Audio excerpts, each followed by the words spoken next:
Salty had just arrived at the docks, just as Thomas came up to the railroad crossing. "Hi, Salty," said Thomas. "Have you seen Sir Topham Hatt?" "No, I'm afraid not," said Salty. "Are you looking for him?" "Yes," said Thomas. "I need to find him very quickly. I have some important news to tell him, but first I need to find him." "Oh," said Salty, "I'm sorry you can't find him, Thomas. Hope you have better luck." "Yeah," said Thomas, "I hope I do too. It's very important. It has to do with the diesels coming to our railway, and I hope he agrees with me." "Oh, I hope he does too," said Salty. When they were talking, Cranky had been loading the cargo into the cargo car. "Well, hope you find him," said Salty. "Goodbye," he said, and Salty puffed away. "Oh," said Thomas, "I guess I'll just have to continue my journey alone," he said. He waited until Bertie had gone across the railroad crossing, and when his track was cleared,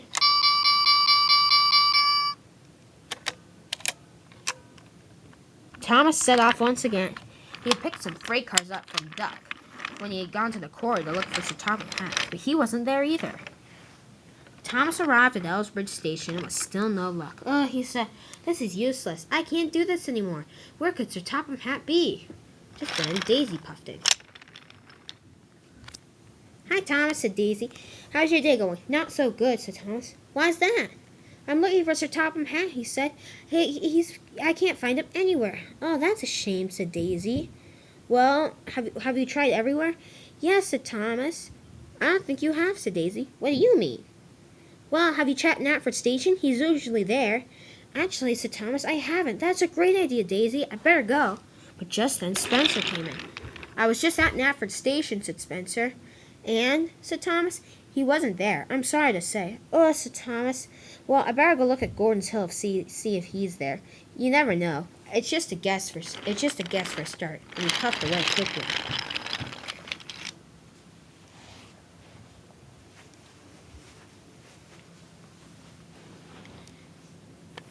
Thomas continued along the line until he saw Fergus up ahead.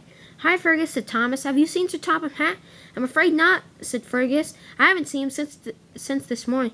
"Okay," said Thomas. "I was just wondering. I'm looking for him. I have some very important news." But just then Rosie and Hector puffed up.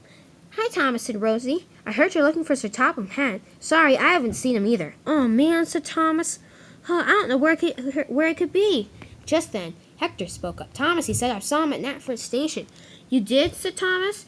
"Well, but Spencer was just there. He said he wasn't there. He left on the express just before Spencer came. He's on the express right now and is heading toward Gordon's Hill." "Oh, thank you for all your help," said Thomas, and he rushed away very quickly. Luckily, the trucks weren't being troublesome today. "Thank you," said Thomas to them. "It would be a very stressful day if you trucks are playing tricks, and thank you for not doing it." "Don't get used to it," said Scruffy. "We're just being nice." "You know," said Thomas, "Scruffy, you've never been the same since you came back from the works after your accident." "Well, be quiet," said Scruffy. He didn't like talking about his accident. Thomas came to Gordon's Hill quicker than expected. "Okay," he said, "let's do this." He started up the hill. Just then Thomas heard some noise. "Oh," he said, "what's that noise? I can't quite remember it." But just then Fred spoke up. "My truck senses," he said, "think that it's a truck coming our way." And Fred was right. An 8-car was zooming up Gordon's Hill. It came over the top. "Oh no," said Thomas, "I better go stop it." He ran up the hill as fast as he could, but the truck beat him to it. It banged off of Thomas's bumpers and went back to the top. "Cinders and ashes," said Thomas. The truck went to the top of the hill, and then there was trouble.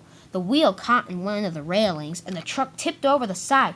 "Oh no," said Scruffy, "it's going to fall." And it did. It fell over the side and landed on the track below.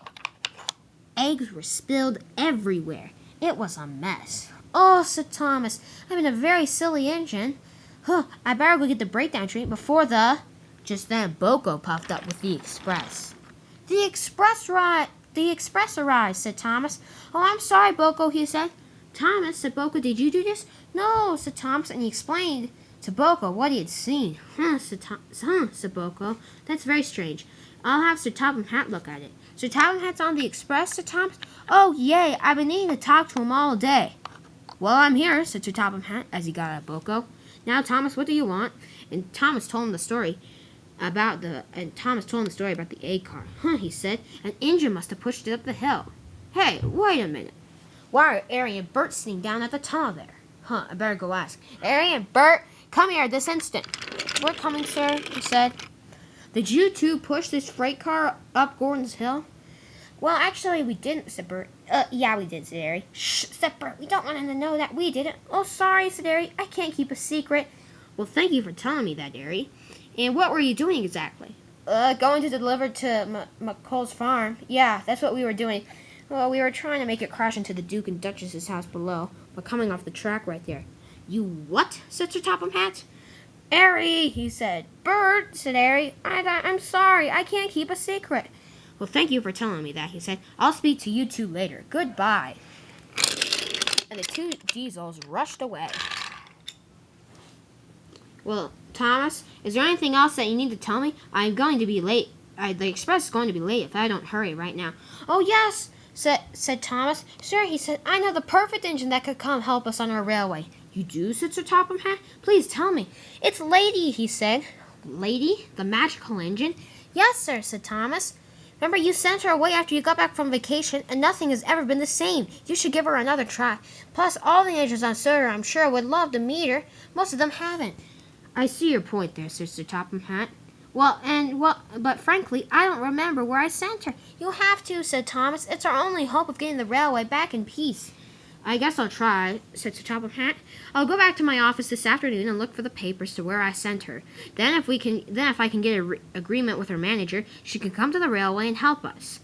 And, sir, said Thomas, will you still have the diesels here? Maybe, said Sir Topham Hatt. I'm not sure, but we'll just see how things go.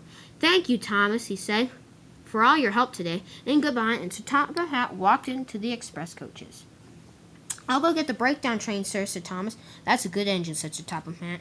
Thomas rushed down Gordon's Hill, very happy with himself.